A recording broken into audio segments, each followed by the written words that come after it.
keeps me hanging on. Are you the one?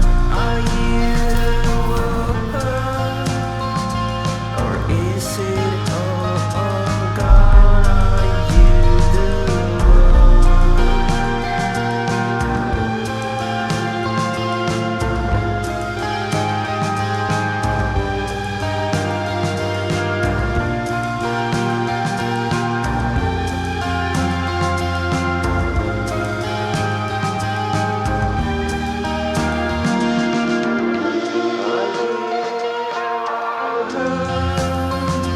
that keeps me hanging on? Are you the one?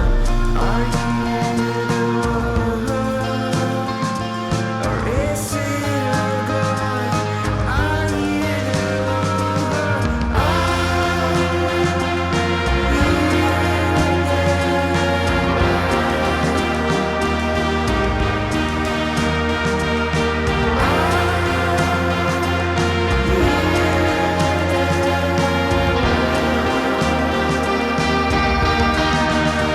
that keeps me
Yes, now it's here.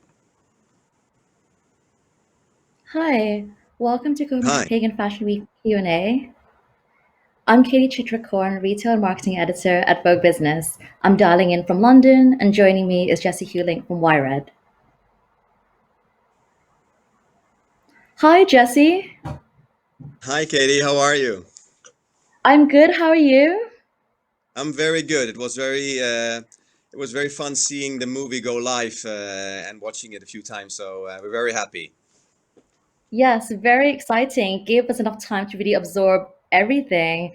I think, Whyred's a really exciting brand. You're not only based in Stockholm, you're inspired by art and culture. But over the past few seasons, you've paused your runway shows, having historically shown at Stockholm Fashion Week. Why are you returning to Fashion Week now, and why did you pick Copenhagen? Yes, well, I think the company has been sort of like in sort of like a change, and we really felt that things needed to change in a way. So we sort of like tried to figure out new ways of presenting ourselves, sort of like trying to how do we make clothes in a more modern and more sustainable kind of way. And this sort of like paired together with the fact that I joined the company recently in January, we sort of like restructured everything, and we've basically launched two small drops now over the last 3 months, and it felt right to sort of like show the world the new aesthetic of Whyred. And we chose Copenhagen Fashion Week because Copenhagen has over the last few years developed itself as sort of like the leader on the fashion market, and presented itself in a fantastic fashion platform. So we felt it like more like a natural step to show this season during Copenhagen Fashion Week. Yeah, absolutely. And so, what did you show the audience today, and what do you hope they'll take away?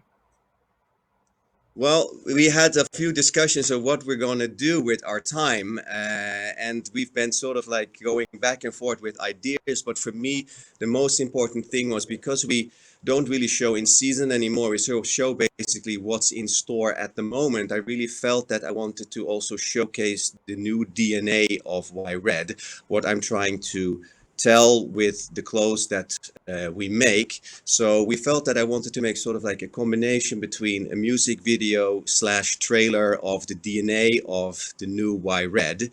And I really wanted to create a little bit of a love story, because we, as you know, the whole world is sort of like in turmoil, is in upside down, coronavirus, everything that's happening at the moment. So I really felt that I wanted to emphasize on something that if you want to create change in the world or create change in your own life, I think it's important to do that from a place from love.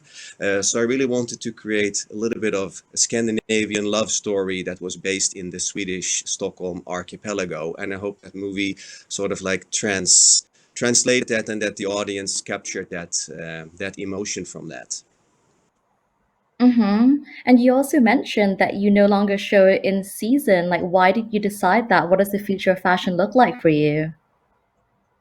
Well, I think the future of fashion, I think is difficult to determine going on at the moment, but I think we will see everything sort of like I think brands will take more charge of what they're putting out there.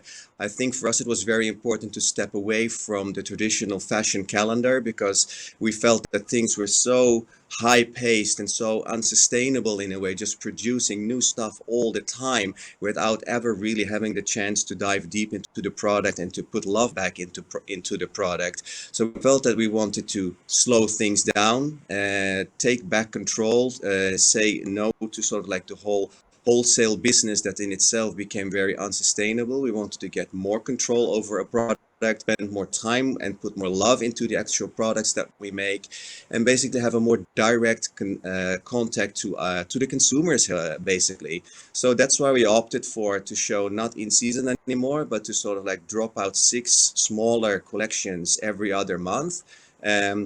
Maybe 12 pieces men's, 12 pieces women's, and so like put a lot of love, attention, and effort into these pieces, and try to build a more sustainable wardrobe in a long period over time, where customers can express themselves freely, find their personal favorites, and sort of like over time create their sustainable Whyred wardrobe, basically. So that's why we opted for that option.